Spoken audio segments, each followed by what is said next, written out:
Hello and welcome to another session on game theory for decision making. We are continuing our discussion on cooperation versus competition. And in today's video, we are going to look at a simple yet powerful framework called prisoner's dilemma. To explain the concept of prisoner's dilemma, consider the following scenario. Imagine that there are two prisoners, prisoner 1 and prisoner 2, who have indeed committed a crime together.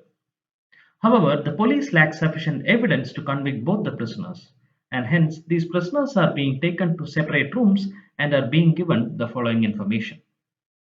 The prisoners have two choices: either they can confess or they can choose not to confess. If both the prisoners choose to confess, both of them will end up spending 2 years in prison. However, if prisoner 1 confesses and prisoner 2 does not confess, prisoner 1 gets to walk free for cooperating with the law, whereas prisoner 2 ends up with 3 years of punishment. Similarly, if prisoner 2 confesses and prisoner 1 does not confess, prisoner 2 gets to walk free for cooperating with the law, whereas prisoner 1 will end up spending 3 years in prison. If both the prisoners choose not to confess, then due to lack of sufficient evidence, both of them will only face a minor charge and will end up spending only 1 year in prison. Now, from the prisoner's point of view, do not confess seems to be a better strategy for both the prisoners. However, will both the prisoners choose to adopt the do not confess strategy? Not necessarily. Most probably, the outcome of this game is going to be that both the prisoners will confess and will end up spending 2 years in prison. Let's look at why is that so. Let's think about it from the prisoner's point of view. For example, let's look at it from prisoner 1's point of view. Now, prisoner 1 does not know whether prisoner 2 is going to adopt confess strategy or do not confess strategy. What if prisoner 2 adopts a confess strategy? In this scenario, which is a better strategy for prisoner 1?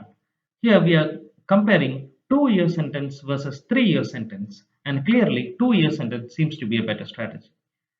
Essentially, confessing seems to be a better strategy for prisoner 1 in this particular scenario. Now, the other possibility is that prisoner 2 will adopt do not confess strategy. So here, for prisoner 1, we are comparing walking away free versus spending 1 year. Clearly, walking away free seems to be a better outcome, and hence, here also, confessing seems to be a better strategy for prisoner 1. So, irrespective of the strategy adopted by prisoner 2, confessing seems to be a better strategy for prisoner 1. A similar symmetric argument applies to prisoner 2 as well, and hence, individually, confessing seems to be a better strategy for these prisoners. And if both of them adopt that particular strategy, they will end up spending 2 years in prison.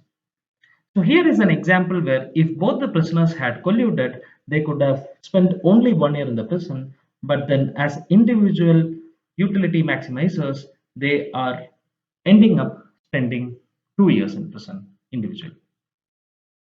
Such scenarios are also common in businesses. Imagine there are two businesses who produce and sell similar product in the market.